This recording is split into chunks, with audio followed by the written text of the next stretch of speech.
Stanley to give the best, get the best coverage we can. But it's going to be pretty tough because we're not really getting anything here from him. And all right, we'll try and we're working obviously on getting him back. So yeah, I do want to get to that point though about what you had to say about Georgia, because that's again, it's another big way to get people not to turn out is to do things like this.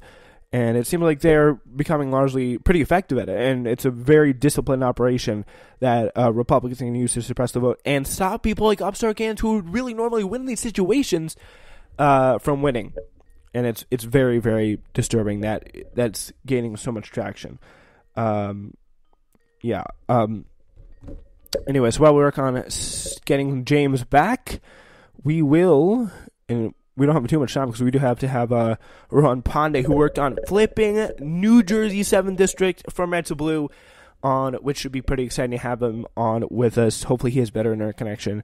But yeah, we will definitely be talking to James a little bit later tonight. We're going to have Ken and Octet come by. All those people who were supposed to come on this hour, they had to all pretty much push themselves back because they apparently have things to do. It's what happens. But okay, James is back. Hopefully for good this time, James is back. Going on. Yeah. All right, James. So yeah, what was it you were saying about the voting special, like the waiting? Oh yeah, the waiting line. So I mean, I was just looking at, someone who tweeted here that they had to wait an hour and 30 minutes just to go and vote. I mean, in my opinion, I think that's kind of a little bit way too long to wait and vote. This is just yet another reason why I think that they purposely perpetrated this technical difficulty. Because, I mean, honestly, I don't think someone's going to really want to have to wait in line for an hour and 30 minutes just to go and vote, which should take like 3 or 4 minutes. This is just another tactic that they're trying to do. And honestly, it actually works because a lot of people have been leaving. Actually, the person was reporting that, but they're trying to get people to stay. Like there's people outside who are trying to tell them to stay, that this is an important day to vote, but there are people who are still hesitant to stay in line because of how long the wait is. Is this just in Georgia? Is this happening? So far in Georgia, I haven't found anything else of voting problems yet in other states, but there definitely will be problems arising. In last year they had some voting problems in New York City, and even this year's primary, actually, some of the voting districts in Brooklyn, they didn't count the votes correctly. And even actually right now, New York City does have some voting problems. Actually, they have some polling problems here. Some broken scanners they got reported here. They got some, again, same districts in Brooklyn, Brownsville, and East New York. Majority African American and majority Hispanic communities. They got some broken scanners. Mm-hmm. So at one of the precincts, they actually don't even have a scanner, so they're making people wait there until they can get a truck to deliver one. According to ABC7 here. They tweeted here almost 2 hours to vote this morning. Almost 2 hours into voting this morning in Fort Greene. They have a broken scanner. Only 2 hours into voting, they had a broken scanner reported. All scanners are broken at PS22. They just announced that they will be collecting ballots in an emergency collection box to scan later. People are very skeptical, totally unacceptable. Who should I contact? That's what Barry Hott said on Twitter. He was at the PS22 voting actually in Staten Island. Right now, looking at that district, the PS22 voting precinct, voting election district, that is in the northeastern part of Staten Island near St. George, which that has a very large majority African American community, and also a pretty large minority community there as well. And this is the one I was talking about where the one machine is working. This is in Greenpoint. This is in Brooklyn, in Greenpoint. That's where the one machine is broken, and the wait lines are up to 3 hours actually right now. That started right an hour after they opened the election voting process there. And so this is all this year? Yeah, this is all like today, yeah. This is all today. I mean, even during the primary, they had some problems in Brooklyn where the voting wasn't being counted correctly. So they actually still only have 99% of the votes reported for the New York State gubernatorial, attorney general, comptroller primaries. I mean, today is just yet another example of a scare tactic. I mean, we really don't have any really big candidates in New York running, but I mean, voter suppression in every state really is not going to be good. I mean, this has been going on for so many years in New York. I mean, I still don't understand why they haven't fixed it yet. Um, Looking at other states like Florida, for example, I don't know about any reported cases yet today, but I guarantee you, by the end of the day today, they definitely will have some reported cases in Florida, as they did during the 2016 election, um, where they actually had some problems with the Key West areas, all the keys. They had some problems with the voting machines.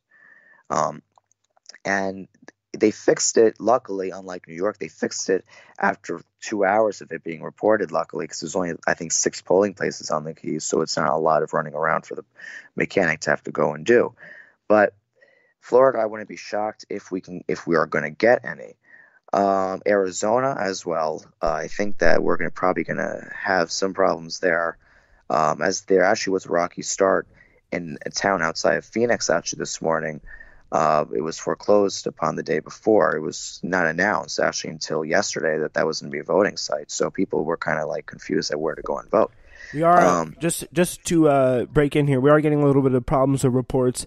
Yeah, big problems in Georgia, right by Atlanta. Georgia, yeah. I have a map right now in front of me of some of the major problems. Some areas, yeah, in the southeastern coast of Florida, probably the most democratic coast of the most democratic part of Florida, the Miami area. Also, kind of in diagonal, kind of like not by the Panhandle, but by I think like St. Petersburg, Tampa Bay, if I know my Florida. That's Pinellas, yeah. Yeah, Pinellas County. Yeah, that has actually that area is pretty moderate. Actually, I'm kind of sure they have issues there. Pinellas County, Wesley Chapel, really there? Mayaca City.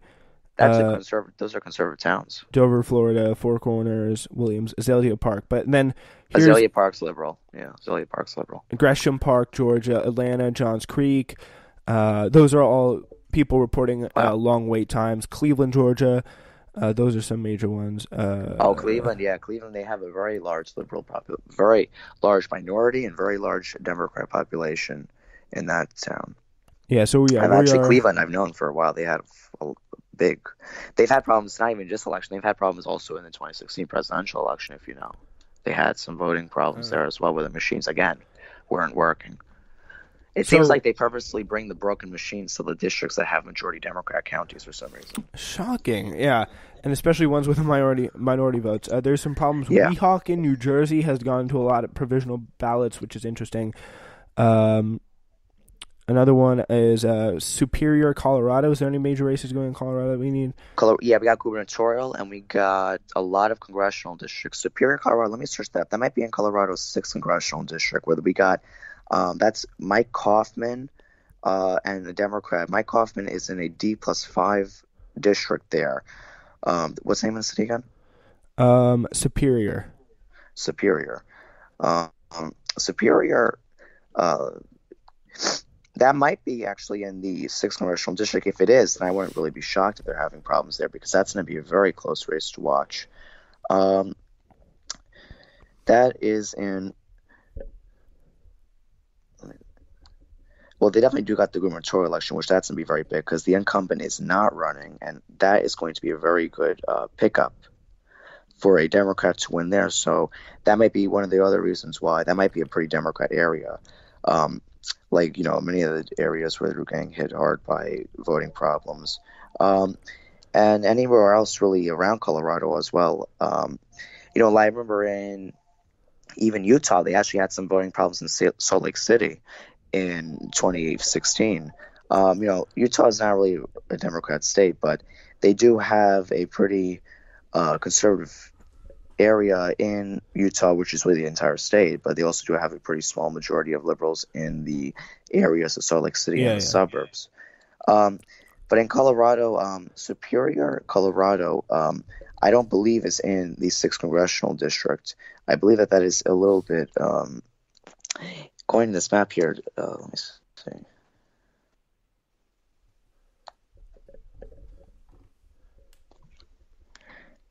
But definitely the races that probably would be watching here in Colorado that could be causing people the problems here.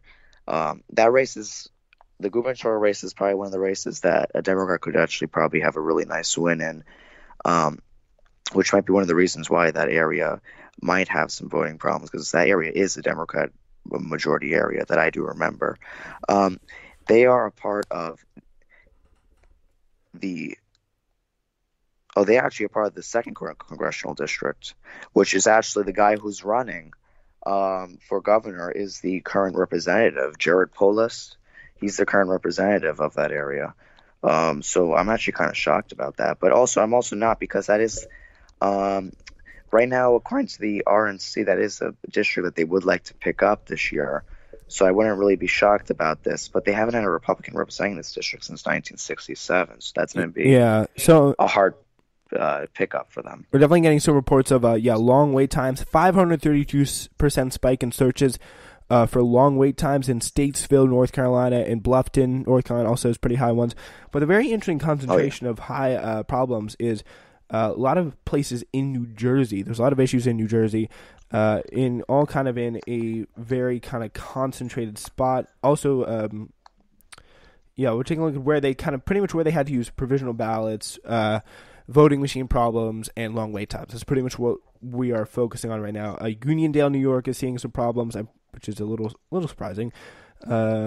Swiftwater, but it pretty much seems to be the most concentrated areas of places is central Virginia, like Woodlake areas, Chester, that area, which could be interesting for the I think that's the Leslie Cockburn race, Denver Riggleman. It's a key House race. That could be. I think that's Virginia, but it could be. I think that's that area, but I could be sure. I could be wrong there. But also in Southern California, Victorville is one area that we're getting. Burbank, Whittier, Altadena. I don't know. Oh yeah, that area. Yeah, they got a lot of toss-up districts in Southern California. We got California 49, which is a toss-up. We got I think California 25. We got California 45. We got California 31. We got a lot of toss-up districts in Southern California, so I wouldn't be shocked if they're having some voting problems there to try to get people not to vote. Yeah, that's very interesting. So yeah, that's mostly voting machine problems. Yeah. And provisional ballots mostly being used in Colorado. That's a big problem there, and long wait times is the big problem theme in Georgia. But another big problem is Stony Brook, Mount Kisco, New York. Interesting. That's literally right where we live. And they have had to use provisional ballots. Like the place where I went was not in Mount Kisco, but it was very nearby. And we had literally took us less than 10 minutes. I went with my mom and voted. Got the future voter sticker. And it's a very, very easy process, very short amount of time. And that should be interesting that there's so many problems going on there. It should be easy everywhere. It should be easy everywhere, easily, in my opinion. Definitely, yeah. These lines. You should definitely not wait more than like 10 minutes should be the voting time. Like make more polling places, make them more accessible, all that. Definitely.